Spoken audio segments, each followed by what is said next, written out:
Hello and welcome to Java T point. और आज का हमारा टॉपिक ऑफ डिस्कशन है सी प्रोग्रामिंग में स्ट्रक्चर इन सी। तो आज हम देखेंगे स्ट्रक्चर्स क्या होते हैं सी प्रोग्रामिंग के अंदर। Let's start. ओके, तो अगर मैं स्ट्रक्चर की बात करूं तो डेफिनेशन कहती है structure in C is a user defined data type.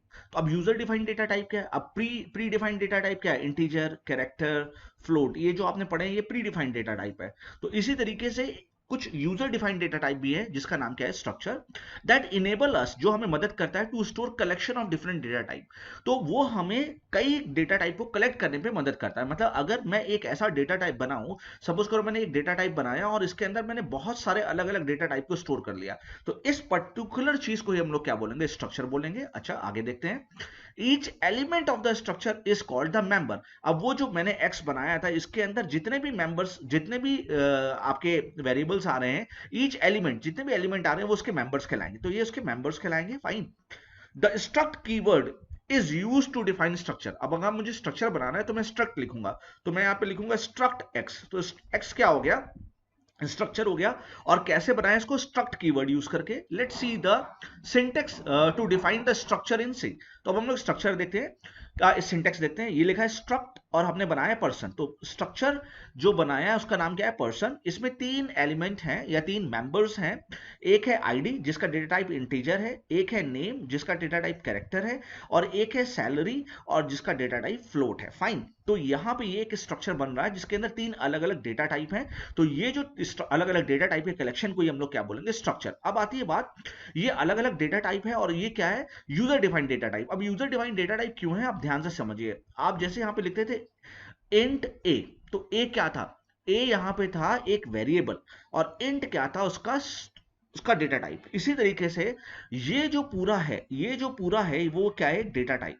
अब इस डेटा टाइप का अगर हमें कोई वेरिएबल बनाना है तो हम उसके आगे लिखेंगे। कैसे लिखेंगे वो हम आगे डिस्कस करेंगे। Let's see. अब मैं इस मेमोरी स्ट्रक्चर को पहले आप दिखाऊं, पहले मेमोरी चार्ट को पहले दिखाऊं, तो फिर मैं आपको समझाना शुरू करता हूं पहले मेमोरी में हो क्या रहा है। तो let's see the memory structure. Integer है आईडी, तो आईडी है। कितने बाइट लेता है इंटीजर? 4 बाइट। तो यहाँ पे 4 बाइट शो कर रहा है। कह रहा है कि एक जो सिंगल बॉक्स है वो 1 बाइट को रिप्रेजेंट कर रहा है। कैर नेम, यहाँ पे नेम, यहाँ पे ये साइज 10 है, तो ये 10 दे दिया आपको। ठीक है, यहाँ मिसिंग है। तो कैर नेम 10 है, तो ये 10 बाइट का है। तो ये 10 बाइट शो हो रहा है कि यहाँ पे एक एरे है जिसका डेटा टाइप कैरेक्टर है और साइज इसका 10 है, तो ये 10 बाइट हो गया। फ्लोट का मेमोरी कितना होता है? 4 बाइट। तो ये फ्लोट भी 4 बाइट ले रहा है। तो 1000 से लेके 1004, 1004 से 1014 और 1018 तक, फिर ये टोटल साइज हमारा कंप्लीट कर रहा है। तो जैसे ये जो हमने स्ट्रक्चर बनाया था, ये जो स्ट्रक्चर है, यहाँ पे मिसिंग था एरे। ठीक है, तो साइज ऑफ इंट कितना है? 4 बाइट। साइज ऑफ कैरेक्टर कितना है? 1 बाइट। लेकिन कितने कैरेक्टर है? 10। तो 1 इंटू 10 कितना हो गया? 10 बाइट। और फ्लोट कितना है? सिर्फ 1, तो 4 बाइट। तो टोटल कितना हो गया? 4 और 10 और 4, टोटल 18 बाइट। तो इस स्ट्रक्चर का टोटल साइज कितना है? 18 बाइट्स। फाइन। ओके, तो ये आपको मेमोरी रिप्रेजेंटेशन समझ में आया कि स्ट्रक्चर अपने सभी मेंबर को ऐड करके उनका साइज ले लेता है। सभी स्ट्रक्चर अपने सभी मेंबर्स को ऐड करके उनका साइज ले लेता है। लेट्स सी एक छोटा सा प्रोग्राम। ठीक है, अब हम एक छोटा सा प्रोग्राम देखते हैं और इस प्रोग्राम को समझने की कोशिश करते हैं। अब इस प्रोग्राम में अगर हम समझें तो मैं इसको यहां पे ये lock the task bar unlock कर देता हूं। Okay fine. तो ये अनलॉक हो गया। Fine. How to declare a structure variable. अब स्ट्रक्चर के वेरिएबल को हम लोग कैसे डिक्लेयर करेंगे, ये इंपॉर्टेंट बात है, ध्यान से देखो। अ variable declaration with structure declaration, a variable declaration like basic data types. Fine. अब देखो, दो तरीके से स्ट्रक्चर के वेरिएबल को डिक्लेयर कर सकते हैं। वेरिएबल क्या है? जैसे आपने लिखा था इंट ए, तो ए क्या था? वेरिएबल था ना, किसका? इंटीजर डेटा टाइप का। तो इसी तरीके से स्ट्रक्चर भी तो एक डेटा टाइप है, यूजर डिफाइंड डेटा टाइप है। तो उसका वेरिएबल कैसे होगा देखते हैं। हमने यहाँ पे स्ट्रक्चर बनाया है स्ट्रक्ट पॉइंट, पॉइंट नाम से। इसके अंदर दो इसके एलिमेंट है इंटीजर टाइप के, एक्स और वाई। तो दो वेरिएबल है, दो एलिमेंट्स है, दो मेंबर्स हैं, दो मेंबर्स हैं। और अब इसका एक वेरिएबल बनाया। तो एक तरीका तो ये हो गया, एक तरीका तो ये हो गया आपका बनाने का। स्ट्रक्चर के वेरिएबल कैसे बनाते हैं? स्ट्रक्चर का वेरिएबल का क्या मतलब है, ध्यान से समझो। जैसे मैंने यहां पे लिखा इंट ए, तो अब जब मैंने यहां पे इंट ए लिखा, इंट ए, तो ए क्या? एक वेरिएबल है, डेटा टाइप उसका क्या है? इंटीजर। इसी तरीके से हम स्ट्रक्चर के वेरिएबल भी बनाते हैं। कैसे बनाएंगे? दो तरीके हैं उसके। That is how to declare structure variable. A structure variable can either be declared with structure declaration और सेपरेट डिक्लेरेशन। तो दो तरीके से कर सकते हैं, या तो स्ट्रक्चर के साथ या तो उसके अलग से। कैसे? अभी हम स्ट्रक्चर के साथ वेरिएबल डिक्लेरेशन विद स्ट्रक्चर। अब स्ट्रक्चर स्ट्रक्चर के साथ देखते हैं कैसे करते हैं। तो हमने एक स्ट्रक्चर बनाया, इसका नाम क्या है, पॉइंट फाइन, आप कुछ भी नाम ले सकते हैं। इसके अंदर दो हमने मेंबर बनाए हैं, एक्स वाई दोनों इंटीजर टाइप के हैं।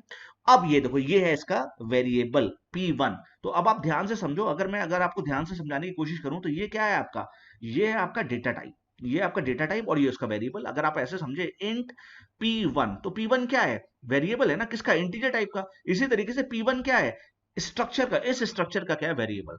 तो the variable P1 is declared with point fine. ये हो गया उसी के साथ, ये हो गया वेरिएबल डिक्लेरेशन विद स्ट्रक्चर। अब a variable declaration like basic data type, जैसे बेसिक डेटा टाइप करते हैं वो कैसे करेंगे, दैट इज सेपरेट मोड में कैसे करेंगे, ये देख लीजिए आप। हमने वही सेम स्ट्रक्चर बनाया, यहाँ पे हमने उसके साथ में कुछ नहीं बनाया। सेम यहाँ पे हमने पहले हमने यहाँ पे P1 बना दिया था। आप कितने भी बना सकते हैं, जैसे एक इंटीजर के कितने भी वेरिएबल बना सकते हैं, ABC। इसी तरीके से यहाँ पे आप कितने भी P1 P2 P3 बना सकते हैं। लेकिन अभी हमने यहाँ पे सिर्फ एक स्ट्रक्चर डिक्लेयर किया और कुछ नहीं बनाया। अब हम मेन के अंदर गए, हमने लिखा स्ट्रक्ट और वही जो स्ट्रक्चर का नाम था अब दिया। तो ये दूसरा तरीका है। तो the variable P1 is declared like a normal variable. तो नॉर्मल तरीका होता है, तो भाई ये नॉर्मल तरीका क्या है, ये हो गया आपका डेटा टाइप और ये हो गया उसका वेरिएबल, जैसे int A int B forever. तो ये दो तरीके हैं, दो तरीके से आप स्ट्रक्चर के वेरिएबल को डिक्लेयर कर सकते हैं। आगे बढ़ते हैं। अब देखो how to initialize structure member. अब आती है बात, जैसे हम यहाँ पे int a is equal to 10 कर देते हैं, तो यहाँ पे क्या होता है, एक वेरिएबल है इंटीजर टाइप का, इसका वैल्यू कितना 10, तो यहाँ पे इनिशियलाइज कर देते हैं क्या, स्ट्रक्चर के वेरिएबल को। ये देखो, ये अब आप ध्यान से देखो, ये स्ट्रक्चर के वेरिएबल नहीं, ये स्ट्रक्चर का मेंबर है। स्ट्रक्चर का वेरिएबल वो जो हम यहाँ पे बनाएंगे फाइन, या अलग से बनाएंगे जो मैंने अभी आपको बताया। तो structure member can not be initialize, structure members ये members can not be initialize, very important line, can be not initialize with declaration. ये गलत है, ये कंपाइलर एरर है, this is a compiler error, can not initialize the members. ठीक है, reason क्या है, the reason for the above error is simple, when the data type is declared. जब हम यहाँ पे डेटा टाइप डिक्लेयर करेंगे, नो मेमोरी इज एलोकेटेड, जब यहाँ तक अभी कोई भी मेमोरी एलोकेट नहीं हुआ, तो अब कोई मेमोरी ही नहीं है, तो आप वैल्यू 0 या 10 या 5 कहां पे स्टोर करोगे, आप नहीं कर पाओगे। ठीक है, अब आओ नीचे। अब मैंने स्ट्रक्ट कोऑर्डिनेट किया, अब ये तरीके में तो हम नहीं कर पा रहे थे, अब हमने स्ट्रक्ट कोऑर्डिनेट वहीं पे एक्स और वाई दो वेरिएबल लिया, मेन के अंदर गए, मेन के अंदर गए। अब हमने स्ट्रक्ट कोऑर्डिनेट का एक वेरिएबल बनाया P1 और इक्वल टू लिख दिया 0 1। तो हुआ क्या एक्चुअल में, इस x में कितना आ गया 0 और इस y में कितना आ गया 1। तो ये दूसरा ये तरीका है, ये मेंबर को आप इस तरीके से इनिशियलाइज नहीं कर सकते। अगर मेंबर को आपको इनिशियलाइज करना है तो एक अलग तरीका होगा ये, और एक तरीका और यहां पे भी आप ऐसे भी कर सकते हैं, दैट इज अगर आप यहां पे एकदम, यहां पे एक तरीका और है वो मैं आपको समझा देता हूं। ये भी आप इसको इस तरीके से भी कर सकते हैं, स्ट्रक्ट कोऑर्डिनेट, आपने लिखा इंट x, y, ये आपने बंद किया, और P1 इक्वल टू आप यहां पे भी कर सकते हैं 0, 1। तो होगा क्या, x को मिल जाएगा 0 और y को मिल जाएगा 1। तो एक तरीका ये है जो स्ट्रक्चर के साथ है, और ये सेपरेट जो स्ट्रक्चर के मेंबर को इनिशियलाइज कैसे करते हैं ये तरीका मैंने आपको बताया। और एक तरीका मैंने आपको बताया और कि स्ट्रक्चर के मेंबर को इनिशियलाइज दो तरीके से कर सकते हैं, या तो आप सेपरेट मोड में कर सकते हैं और या तो आप डायरेक्ट उसी तरीके से स्ट्रक्चर को इनिशियलाइज कर सकते हैं। तो ये आपने देखा। तो at last I will say thank you so much for watching Java D point. Please like, subscribe and share.